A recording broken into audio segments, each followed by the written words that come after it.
Қайырлы күн, қалдарыңыз қалай? Менің есімім Жарқынай, қазақ тілі мен әдебиеті пәнінің мұғалімімін. Жұмысымды бастағаныма, осы диплом алғаннан кейін 1,5 жыл болды. Жас мамамын, бірақ қазір менің осы жас маман ретінде кейбір түсінген нәрселерімді сіздермен бөліскім келіп отыр. Тақырып: мұғалім болудың жауапкершілігі немесе минустары. Кеттік. Стиль.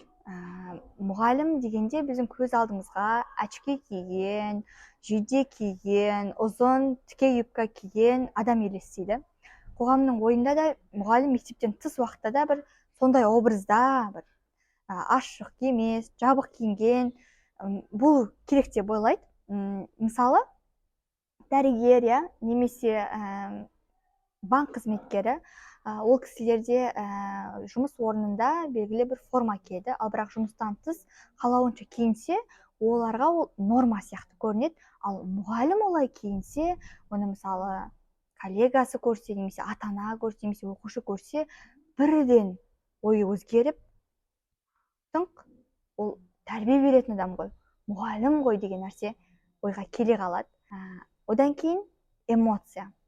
Ол әрине басқа маман салаларында да маңызды, бірақ мұғалімдерде жүгі ауыр. Себебі біздің алдымызда әлі қалыптаспаған жан отырады, тұлға болып қалыптаспаған жан. Оған сіздің бір нәрсені, ситуацияны, ойыңыз, жақсы көретініңіз, жек көретініңіз қосылмау керек. Яғни адекват тұлға ретінде сіз өзіңіздің міндетіңізді атқарып шығу керексіз. Мысалы, менде мынадай оқиға болды. Енді жұмысымды бастап жатқан уақытта бір күні маған ауылдан хабарласады: әжең дүниеден озды деп. Сол уақытта 10 минуттан кейін менің сабағым басталады. Мен еш нәрсе болмағандай бәрін ұмытып сабағыма кірісуім керек. Әрине солай болды. Өзімнің жоспарлаған сабағымды өткізіп шықтым. Ол кезде, яғни сіз мектептің, сыныптың табалдырығын аттаған уақыттан бастап, сізде ұстаз деген сөздің жауапкершілігі қосылады. Ары қарай сіздің ойыңыз рөл ойнамайды, яғни сіз ол кезде мұғалімсіз. Одан кейін жақсы адамның образы, немесе тәртіпті адамның образы. Мұғалімнен қоғам үнемі білімді, сондай сабырлы, түсіністікпен қарайтын, бәріне сондай бір тәртіпті жақсы адамның образын көреді адамдар.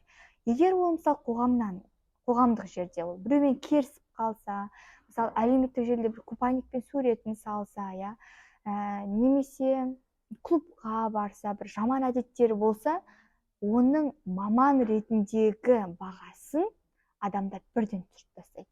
Яғни сіз үнемі тәртіпті бір ізбен барып, бір ізбен қайтатын адам болу қажетсіз. Мысалы, мынадай оқиға болған: бір мұғалім шығыс биін билеп, соны инстаграмына салады. Ол тарап кетіп, барлық адамдар оған сын айтты: осы адам тәрбиелейді біздің баламызды, қалай тәрбие береді деген секілді. Бұл жерде оның жеке өмірі, жеке шекарасы деген секілді нәрсе жоқ. Яғни сіз мұғалімсіз ба? Сіз тәрбие беретін, білім беретін, үлгі болатын адамсыз. Енді соңғы энциклопедия. Баланың қиялы шексіз. Қиялы шексіз болған соншалық сабақта сіз ойламайтын дүниені сұрауы мүмкін.